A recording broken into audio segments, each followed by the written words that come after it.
thing that I've noticed about Gen Z students is that they tend to be extremely socially aware and self-aware at the same time. So they're always full of fresh ideas.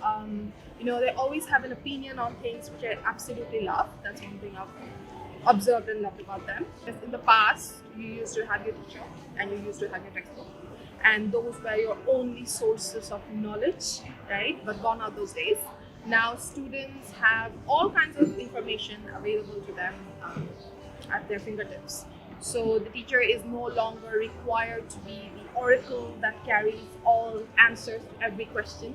Not really. In fact, the teacher needs to redefine their role. So I, as a teacher, I treat myself differently in the sense that I think of myself as their guide. So when I'm thinking of a classroom, I don't like the idea that students need to shed their personality like a jacket in front of the classroom and then enter the classroom and just be a prototype of how a student should be.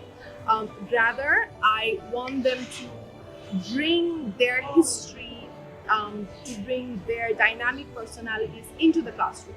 I think that's what makes a classroom very exciting. Whenever I am trying to plan for assessments, one thing that I try to include in my assessment planning is to ensure that students get opportunities to exercise their critical thinking skills as well as their creativity.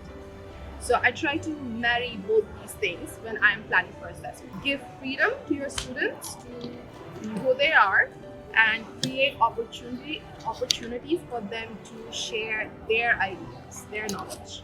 As a teacher, you always want your students to be the best version of themselves. Whenever I get to see that from the sideline, it's always their journey. Like I said, I'm just the one on the sideline, but it makes me feel proud, and that's what's exciting too. They are very fluid. I think of them as though they have the qualities of water, right? They're very adaptable. So I think with water, the worst thing you can do is try to contain it somewhere and just keep it under the shadow. I think rather we should just let it flow. So let them flow, let them do their thing. I'm pretty sure this generation is going to make all of us very proud.